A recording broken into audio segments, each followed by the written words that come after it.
এই কালচারটা এটা শুধুমাত্র যে ভিকটিম তাদের জন্য না, বাংলাদেশের পুরো রাষ্ট্র গঠন প্রক্রিয়ার জন্যই সমস্যাজনক। তখনকার যে কর্তৃত্ববাদী সরকার, তার যে একটা খায়েশ ছিল, ডেজায়ার ছিল যে মানুষকে এক্সটারমিনেট করে দিবে, কিন্তু এক্সটারমিনেশন যেহেতু সমাজে আউটক্রাই তৈরি করে, কিন্তু সে গুম করলে কিন্তু ওই ধরনের তাকে কোনো ধরনের জবাবদিহিতা ফেস করা লাগতো না। কার কি ধরনের এঙ্গেজমেন্ট ছিল এই পুরো গুম প্রক্রিয়ার মধ্যে, তারা সেই জিনিসগুলো তারা শুধু নিয়ে এসেছে তা না, এবং এই পুরো প্রতিষ্ঠানগুলোকে কিভাবে এক ধরনের জবাবদিহিতা এবং যা ঘটে গেছে তার কীভাবে একটা লিগ্যাল রিপারেশন তারা এনশিওর করা যায়, তারা সেই ধরনের কিছু রিকমেন্ডেশন দিয়েছে।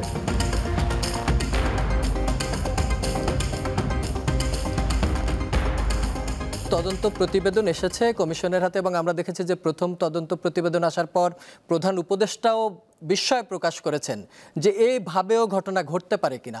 আপনারা আসলে কি পেলেন এবং আপনার গবেষণায় যে কেসগুলো আমাদের জনসম্মুখে এখন এসেছে বা প্রতিবেদনে প্রকাশ পেয়েছে তার সত্যাসত্যের জায়গাটা কি এবং তার গভীরতার জায়গাটাই বাকি? অসংখ্য ধন্যবাদ আপনার প্রশ্নের জন্য। কমিশনের প্রশ্ন অবশ্যই তারা একটা সত্য উদ্ঘাটন করছেন যে বাংলাদেশে যে এতদিন ধরে যে দশকের পর দশক এটা যে দীর্ঘ গুম কালচার একটা তৈরি হয়েছে, কমিশন এটা সত্য উদ্ঘাটনের জন্যই তো এই কমিশনটা করা হয়েছে। সো কমিশন এরই মধ্যে তার দ্বিতীয় প্রতিবেদন জমা দিয়েছে। এই প্রতিবেদনের একটা কিছু গুরুত্বপূর্ণ বৈশিষ্ট্য আছে।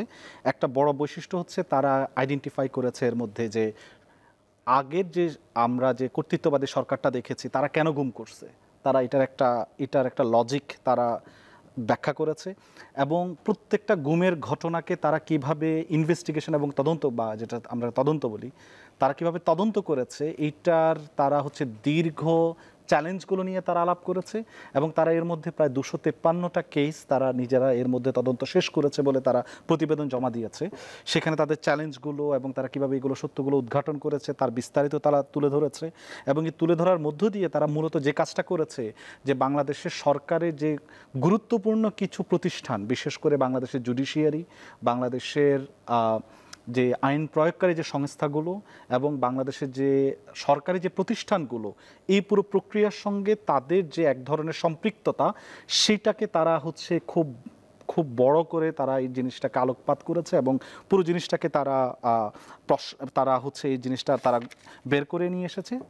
এবং কি ধরনের প্রত্যেকটা প্রতিষ্ঠান, যে সরকারি প্রতিষ্ঠানগুলো, তাদের কার কি ধরনের এঙ্গেজমেন্ট ছিল এই পুরো গুম প্রক্রিয়ার মধ্যে, তারা সেই জিনিসগুলো তারা শুধু নিয়ে এসেছে তা না, এবং এই পুরো প্রতিষ্ঠানগুলোকে কিভাবে এক ধরনের জবাবদিহিতা এবং যা ঘটে গেছে তার কিভাবে একটা লিগ্যাল রিপারেশন তারা এনশিওর করা যায়, তারা সেই ধরনের কিছু রিকমেন্ডেশন দিয়েছে, এবং ভিকটিমদেরকে কিভাবে সমাজে আপনার রিপারেশন করা যায় সেগুলো নিয়ে তারা সরকারকে খুব সুনির্দিষ্ট কিছু প্রস্তাবনা দিয়েছে।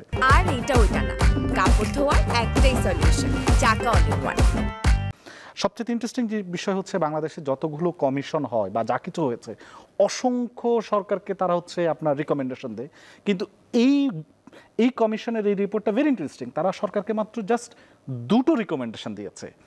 দেখা যায় যে কি সরকারকে অসংখ্য, আপনি যতগুলো কমিশন হয়েছে দেখবেন অসংখ্য, তো সরকার দেখা যায় যে কি এটা নিব এই ধরনের এক ধরনের ক্রাইসিসের মধ্যে পড়ে এবং নিজেদের একটা ডিলেমা তৈরি হয়। কিন্তু তারা সুনির্দিষ্টভাবে তারা 2টো জিনিসের কথা বলেছে। একটা জিনিস বলেছে যে এই কালচারটা এটা শুধুমাত্র যে ভিকটিম তাদের জন্য না, বাংলাদেশের পুরো রাষ্ট্র গঠন প্রক্রিয়ার জন্যই সমস্যাজনক। কারণ বাংলাদেশের সিকিউরিটি এজেন্সিগুলো, বাংলাদেশ তো আসলে সিকিউরিটি এজেন্সিগুলো ছাড়া চলবে না, কিন্তু সিকিউরিটি এজেন্সিগুলোর একটা বড় অংশ এটার সঙ্গে একটা অংশ এটার সঙ্গে ইনভলভ ছিল। তো এইটা তো সিকিউরিটি এজেন্সি নিজেদের জন্যই সমস্যা। সো এটা যাতে সিকিউরিটি এজেন্সিগুলো নিজেরাই যাতে এই বিপদ থেকে কিভাবে বের হয়ে আসা যায়, তারা সেটা তারা কিছু রিকমেন্ডেশন করেছে।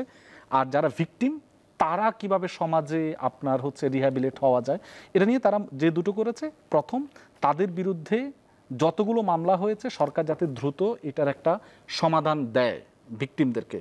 না, প্রতিবেদনে তো যে বিষয়গুলো গুমের বেশিরভাগ ঘটনা সরকারি সংস্থাগুলোর সাথে সম্পর্কিত, আইন প্রয়োগকারী সংস্থাগুলো বিশেষ করে পুলিশ, র্যাব, ডিবি, সিটিটিসি 67% বেশি ঘটনার জন্য দায়ী।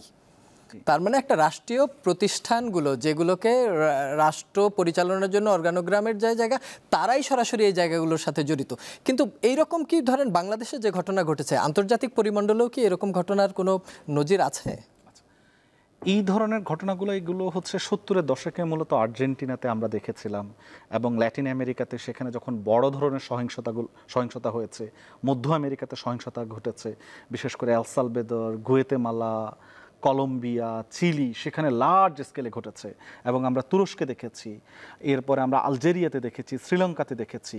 কিন্তু আমাদের সাউথ এশিয়ান কনটেক্সটে এটা খুবই নতুন ফেনোমেনা। আর আমাদের এখানে এইটা সাউথ এশিয়াতে মূলত পাঞ্জাবের যে শিখ জনগোষ্ঠী, তাদের বিরুদ্ধে প্রথম এই ধরনের আমরা গুমের যে প্র্যাকটিস এটা দেখেছি। ভারত সরকারের এই জিনিসটা সেখানে করেছে, তারপর তারা সেটা হচ্ছে কাশ্মীরে করেছে।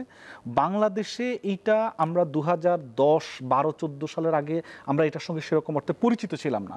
আমার নিজের ফিল্ড ওয়ার্ক আমি জানি যে আমি একটা বাসায় যখন ফিল্ড ওয়ার্কে গেছি, সেখানে সে যে গুম হয়ে একটা মেয়ে তার বাবার বাড়িতে আসছে, তো তার বাবা আশপাশের লোকজনকে কনভিন্স করতেছে যে তার মেয়ের জামাইটা গুম হয়েছে, ওই জন্য আসছে। কিন্তু মানুষ জানতো না, মানুষ মনে করছে যে ইটস সামথিং মেবি অ্যাবান্ডেন্ট, যে তাকে স্বামীর বাড়ি থেকে ছেড়ে দেওয়া হয়েছে অর সামথিং। মানুষ গুম জিনিসটা তখনও কিন্তু বাংলাদেশের মানুষ বুঝতো না। আর সেই জিনিসটা আসলে চালু হয়েছে মূলত যখন বড় আকারে এখানে ক্রস ফায়ার এবং এনকাউন্টারের মতো ঘটনাগুলো ঘটতো, এবং সেটা নিয়ে যখন মানবাধিকার কর্মী থেকে আন্তর্জাতিক সংস্থাগুলো এটা নিয়ে সরকারকে প্রশ্ন করা শুরু করেছে। সরকার দেখছে যে তারা এইভাবে মানুষ মারলে এটা সারা দুনিয়াতে এক ধরনের কেওস তৈরি হয়, কারণ পত্রিকার নিউজ হয়, অনেক কিছু হয়। কিন্তু এইরকম একটা মানুষকে যদি গুম করে দিনের পর দিন রেখে ফেলা যায়, এই যে তখনকার যে কর্তৃত্ববাদী সরকার, তার যে একটা খায়েশ ছিল, ডেজায়ার ছিল যে মানুষকে এক্সটারমিনেট করে দিবে, কিন্তু এক্সটারমিনেশন যেহেতু সমাজে আউটক্রাই তৈরি করে, কিন্তু সে গুম করলে কিন্তু ওই ধরনের তাকে কোনো ধরনের জবাবদিহিতা ফেস করা লাগতো না। ফলে হচ্ছে সে এইটা কি করতো, গুম করে রাখতো। এটা নিয়ে কেউ তখন এত বেশি তাদেরকে হচ্ছে প্রশ্নবিদ্ধ করতো না, আনটিল 2000, এই যে যখন থেকে মায়ের ডাক থেকে শুরু করে অন্যান্য ভিকটিমরা একত্র হওয়া এবং তারা প্রশ্ন করা শুরু করছে তার আগ পর্যন্ত।